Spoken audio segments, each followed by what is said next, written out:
Bonjour à tous. Quel jour sommes-nous? Quelle heure est-il? C'est très simple de le savoir. Montre, agenda, portable, nous planifions, mesurons le temps en une fraction de seconde. Et pourtant, il n'y a pas si longtemps, pour nos ancêtres, c'était beaucoup plus compliqué. C'est parti pour un voyage dans le temps, dans Petit Patrimoine, Grande Histoire.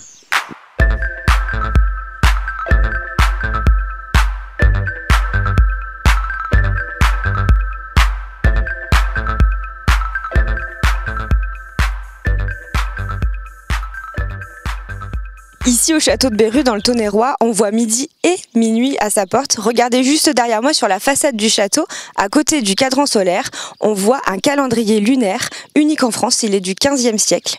Et quand on travaille la terre comme ici depuis des siècles dans le vignoble du Chablisien, ça peut être bien utile.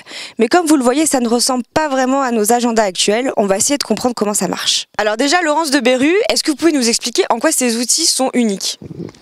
C'est une rareté. En Europe, il n'y en a que deux, ici et à Cambridge. Sur le côté gauche, vous avez un calendrier solaire traditionnel avec un style.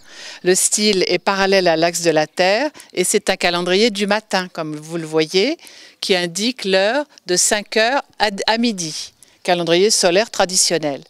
En revanche, sur le côté droit, vous avez une table lunaire qui, elle, est très intéressante, mais très difficile à utiliser, d'abord parce qu'astronomiquement c'est très complexe et aussi parce qu'il faut venir voir l'heure le soir à 11 h, les jours de pleine lune et si le village n'est pas éclairé. C'est une grande curiosité notamment pour les scientifiques qui viennent la voir. Oui, on a eu des groupes de scientifiques très spécialisés sur les cycles solaires et lunaires qui sont venus étudier ce cadran.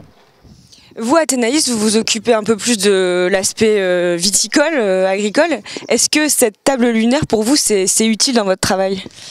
Alors aujourd'hui, en fait non, c'est une table qu'on ne peut plus utiliser. On n'a pas les connaissances, on va dire pour, mais on peut quand même faire un lien avec la manière dont on travaille, puisqu'on travaille en biodynamie. Donc c'est des pratiques agricoles, viticoles, qui utilisent énormément le calendrier lunaire tout au long de l'année.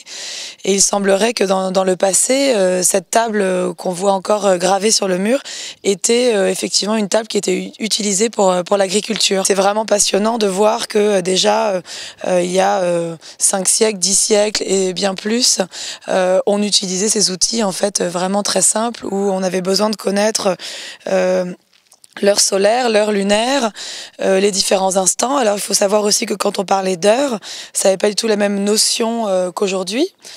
C'était des heures qui évoquaient en fait des instants, des moments du mois, des moments de l'année au cours desquels il fallait faire tel ou tel travail.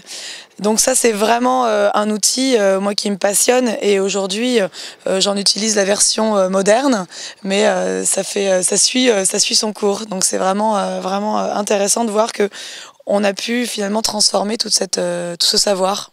Le château de Berru se visite de juillet à septembre, tous les jours, à 11 h et 16 h. Le week-end, vous y trouverez même un bar éphémère pour consommer du chablis avec modération. Et il y a plein d'autres trésors à découvrir dans Lyon. Il suffit d'ouvrir l'œil, d'être curieux, de lire votre magazine L'été dans Lyon ou de naviguer sur lyon.fr. Plein d'idées de sorties vous y attendent. Et quand vous partez en balade, pensez à nous. Partagez avec nous vos photos en utilisant le hashtag #EtéYR. Je vous dis à bientôt pour de nouvelles découvertes.